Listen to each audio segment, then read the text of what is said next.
Okay, so I'm going to be basically presenting on the UK's perspective on AEC. I guess my first question to you all, and it's probably going to be rhetorical because I'm not expecting any responses, is what is this? It's a rhetorical question, so hold your answers to yourselves.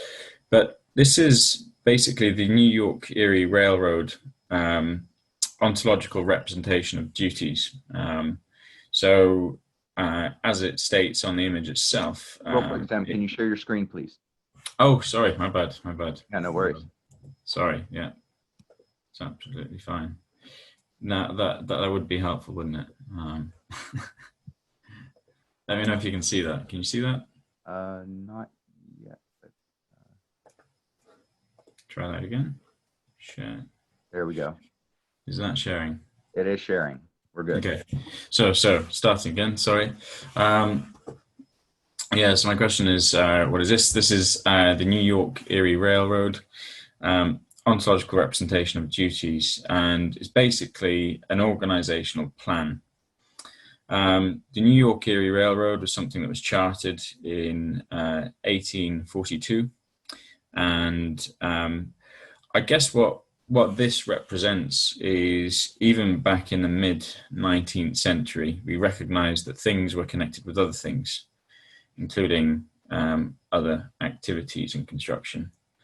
And obviously, fast forward 150 years or more, and we're sort of in that same space. We've got these huge projects looking at vast swathes of data and information, and it's really important that we understand a bit more about how we manage that information in all its complexity and beauty. I think if you look at this diagram, it's pretty interesting. Anyway, I'm not going to dwell too much on that, but just thought that I'd start off with that. So yeah, as I mentioned, I'm going to give a UK perspective on AEC. So I'm Simeon Gow. You can call me Sim. A few in this community refer to me as Brexit. The irony is that I'm still not okay with Brexit, and probably will never be. I'm not sure if I'm more excited to be here or more nervous, because this is getting broadcast to lots of different places. So anyway, what I'm going to do is basically give an intro to the company that I work for, PCSG, or Professional Construction Strategies Group. I'll give an intro to the UK industry, BIM and where we are, and where we're going. Are you following okay so far, Damon? Yes. Good. Okay, cool. So an intro to PCSG. We've got offices in the UK, Australia, and we have different people dotted around the globe. We've worked with a number of companies. This list actually needs to be updated. Some of them you may recognize, others you may not. Essentially, this represents, I think, a large section of the UK infrastructure sector, and there are some that those of you from abroad might recognize, like Ferrovial, Amy, AECOM, things like that. So what is it that we're looking to do, or what's our mission statement? It's to enhance the capability and capacity of the construction and engineering sectors by developing innovative data and technology solutions to directly improve sustainability, productivity, and social outcomes. So an intro to the UK industry. So I'm going to drop in a couple of memes because I think it breaks up the presentation quite well. So the first one is, what if I told you that construction has more of a social impact than Facebook? You'd probably want to counter-argument that, and that's fair enough. But this basically is a diagram showing what would happen if we fixed the existing housing stock in London. So that costs 1.35 billion to basically fix, all these old, worn-out buildings that should serve the purposes and the needs of their citizens, but quite often they don't. They're leaking, they're damp, they've got structural defects. That would have an operational saving of 41 billion. And then the benefits and societal benefits to society, if you consider health, education, transport, would be 260 billion effectively. So construction has a big impact actually on society without us realizing. So a little bit more about the UK. So the is worth 89 billion a year, operations 122, service provision is around 600 billion. And basically the government's intention is to build things better and build the right things. So there is a number of problems with the UK construction industry, like there are with industries around the world. We've got delayed infrastructure that's costing a lot of money. We've got rework. Homes are costing a lot of money to heat. Traffic congestion costs a lot. Train delays, you name it. But these things are all things that should be viewed as challenges rather than stressful situations without resolutions. So this here basically shows the flow of information between the different phases in the construction or built environment life cycle, so from planning or brief, right the way through to the use of those places. And it shows how there's almost a feedback loop, in that. As I was saying earlier, everything is a connected asset, right? So if you build a building, that thing is part of a wider estate, perhaps. It sits in a borough or community, and then it sits in a region or city, which then sits within a country.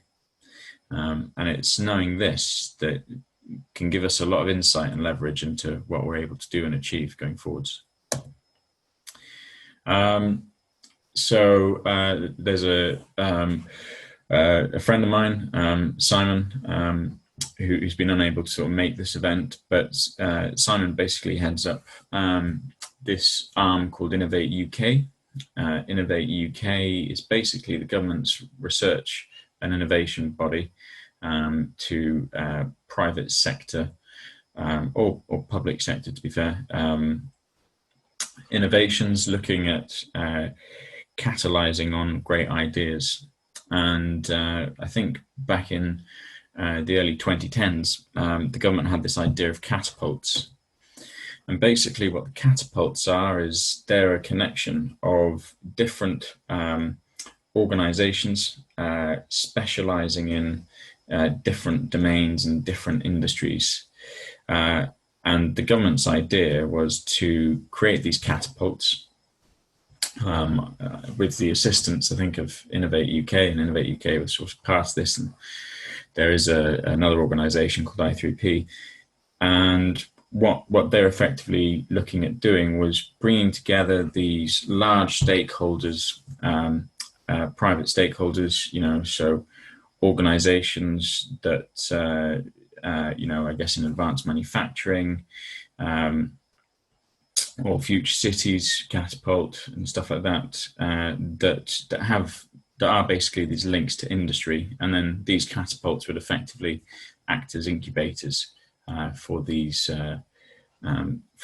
startups, for these companies that are looking to leverage the next step. And so just to touch on that, so this is the Advanced Manufacturing Research Catapult. And there's a number of different companies involved and organizations involved in that one as a starter for 10. Now, what's interesting is there's also the high-speed network in the UK that's due to be built. And you can see here that the catapults align with this high-speed network, and that's no coincidence. It's very much part of the infrastructure strategy that we've got going here in the UK.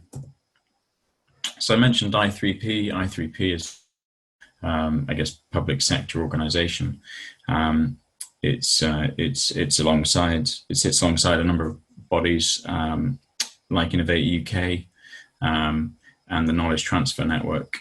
And they basically are acting as the connecting piece between our largest infrastructure projects and all the stakeholders involved. So these are some of the different stakeholders that they've got involved. You can see Highways England, High Speed 2, EDF, Hinkley Point C, Crossrail.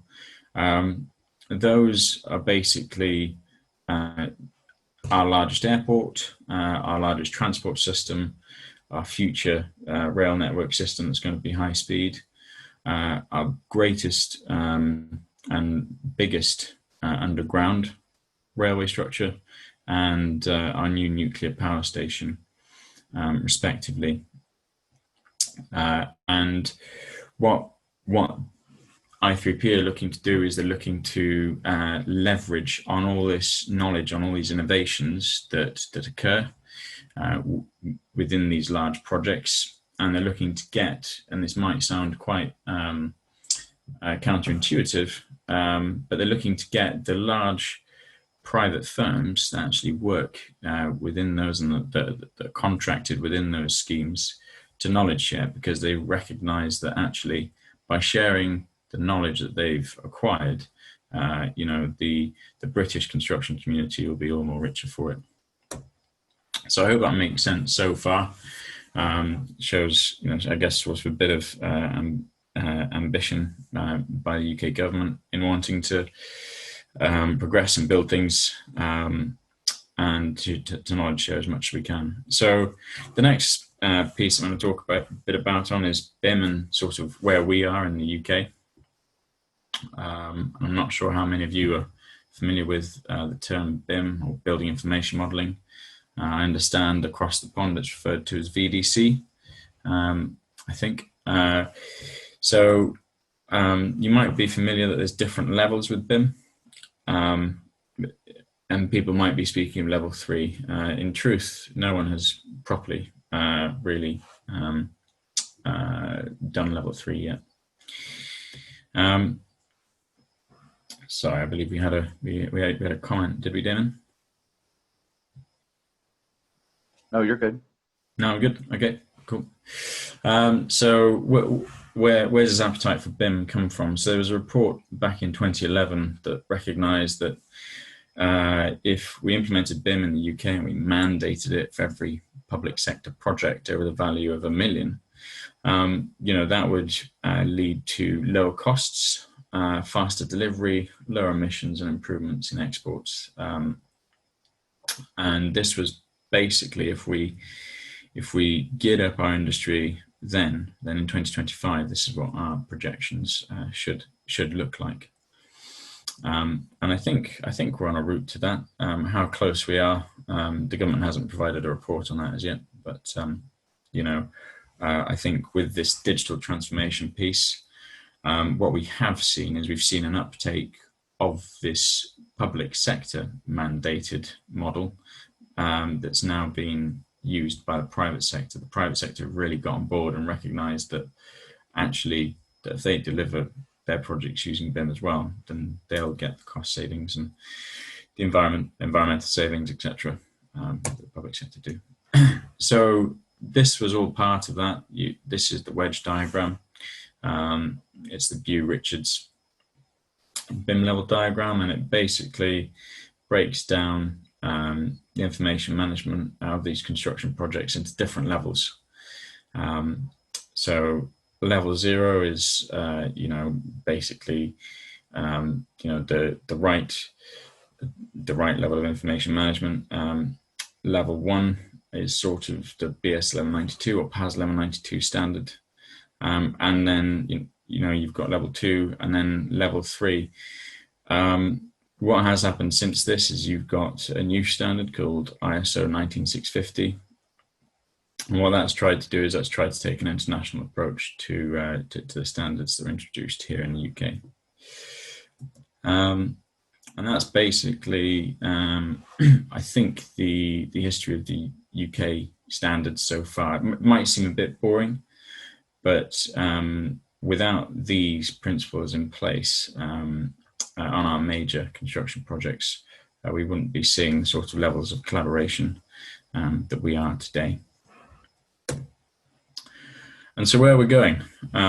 So I figured it'd be a good thing to touch on perhaps a few of the problems, if we're not aware of them already. I'll come to questions at the end. So the global problems that we're facing. So in the UK, I know that our building stock perform 3 to 4 times worse than they were created to do. Well, that's 300 to 400% worse, depending on which way you want to look at the numbers. 80% of projects are a budget. 70% of people, got a few things that aren't showing there correctly, sorry. 70% of people will be urban living by 2050. Average house price is now 10 times your salary, compared to house prices, I think a couple of decades ago. 60% of waste, and this is waste in general, is construction, demolition, and excavation, and that's across all sectors. And yeah, the global population is going to be 10 billion by 2050. So there's a lot of things there that we need to try and address.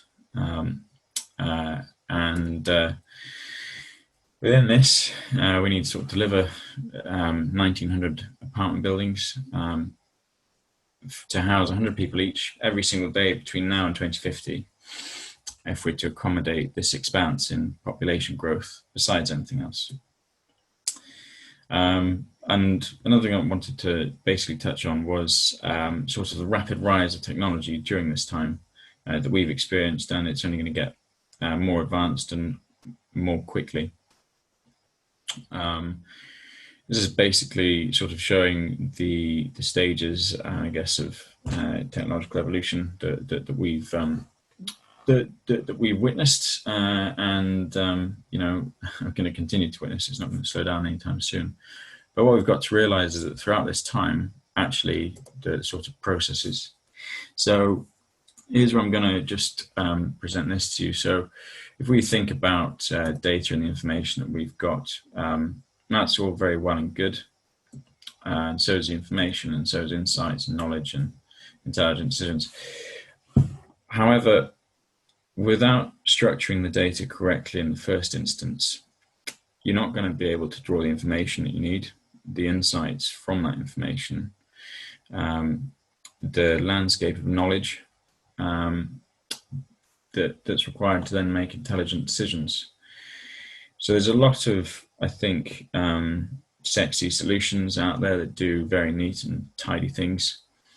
And this isn't wanting to thwart any innovation at all, but what we have to remember is at the crux of all our innovations, data is king. And without getting that right in the first instance, we're not going to manage to make the digital transformation changes that we want to. So where we're going, so I'm going to present a bit around the product that we've been working on at PCSG. It's called GeoConnect Plus. I can't share exact demonstrations because I haven't got sign off from our clients, but if you would like a more personalized demonstration, please do feel free to get in touch and we can arrange that for you. So GeoConnect Plus, what are we looking to do? We're looking to basically integrate and surface a variety of different information in a way that's useful to the user. It's something that's been a joint collaboration for, I guess, the past 3-4 years. And more recently, we've won relatively large construction sector contracts. In terms of what it does, if this was a systems V of sort of what we're looking to do, then this is what we're looking to do. So we'll take the strategic objectives, brief requirements, feasibility, develop design, detailed design. What we'll do is, we will surface that information in a way that's relevant to you. And there's a macro to micro story in what we're doing. So we're looking at presenting the data at a mapping level, then presenting some simulation on that, some modeling on that, the files within that, and then the raw data within those files. And it's based on external sources, cloud services, processing pinned by common data environment best practice principles. That's sort of the architecture of what we're doing in short. And if we would sort of look at how we're integrating this information, this is looking at one of the pieces of work that we're doing, and so we're integrating multiple common data environments, and they have model files, geospatial information, assets, and documents in them, as well as a variety of other data sources. And what we're doing is we're surfacing that into the digital twin.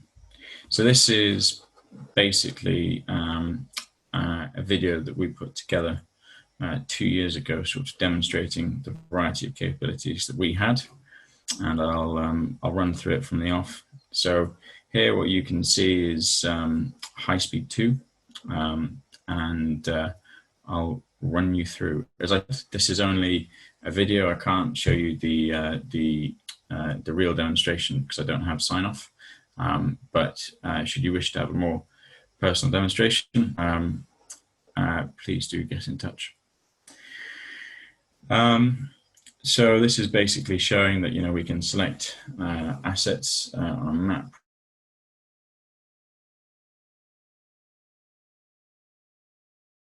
We can present information. We can also in the UK, the trees are recorded next to the tracks geospatially. And then we navigate into the models. There's clash detection availability in the product. From that, you can then surface sensor data. I'm just going to cast this on a bit. Then we've got point cloud information that we can surface. Moving on to virtual railway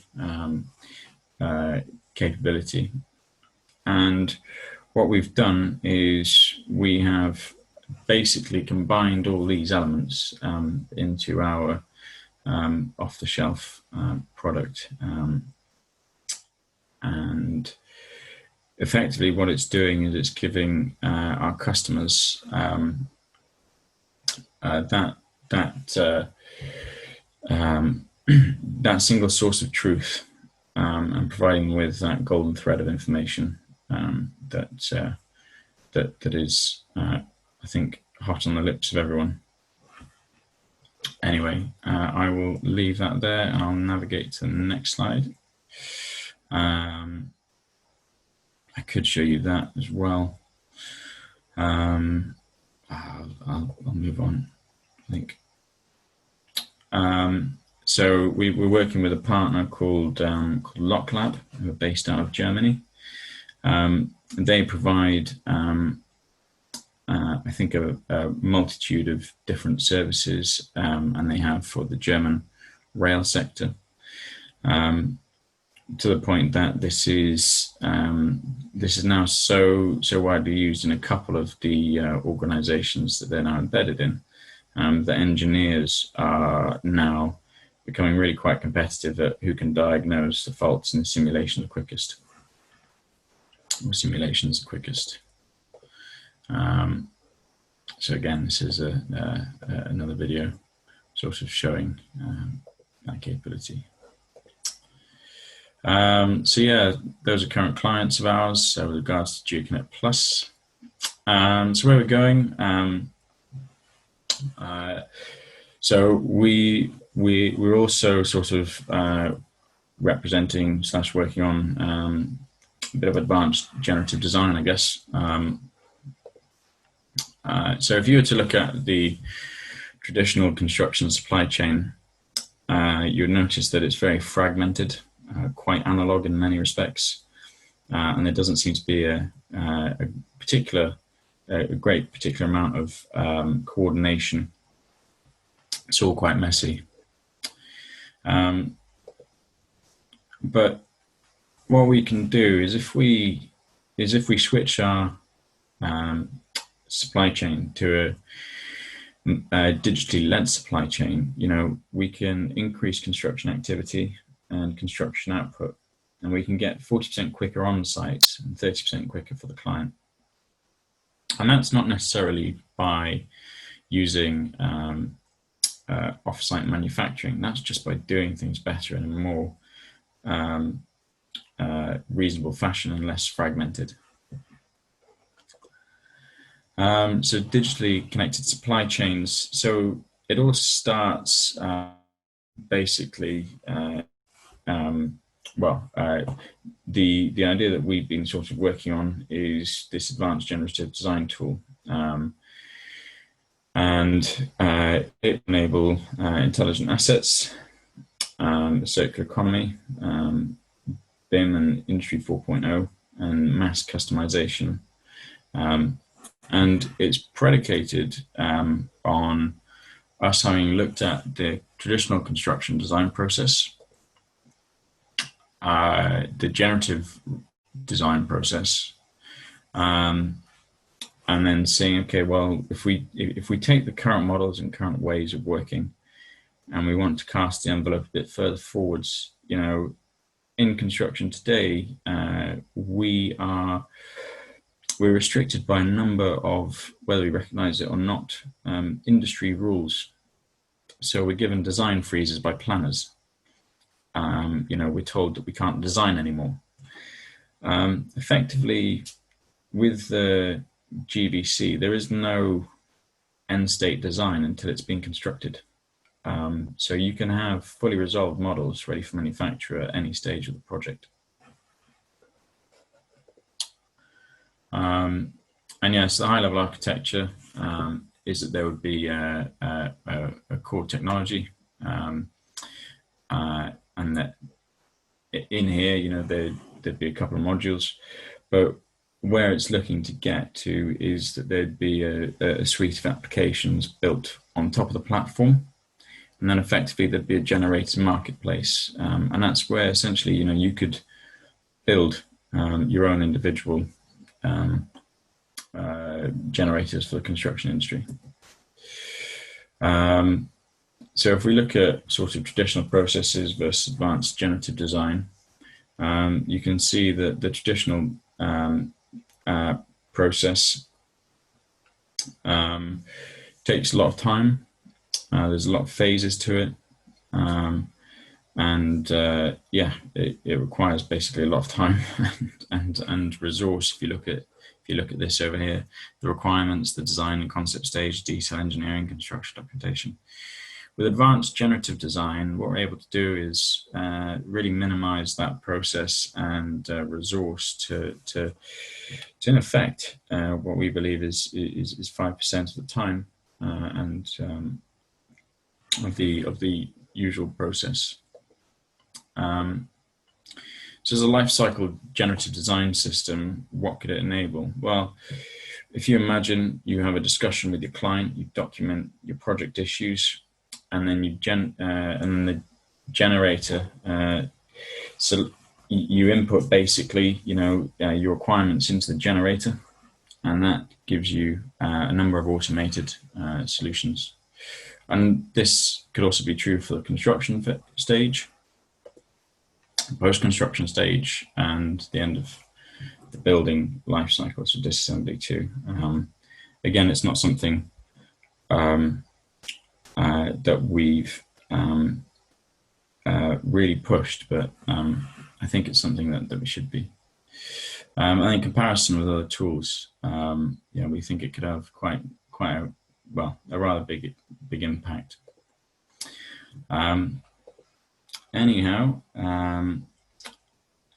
So there's a lot of savings that can be made in the construction industry. We're just looking at one aspect, I think. I've had a number of letters of support around this one. I think that's probably it from me as far as my presentation goes. So as I said, I'm Sim.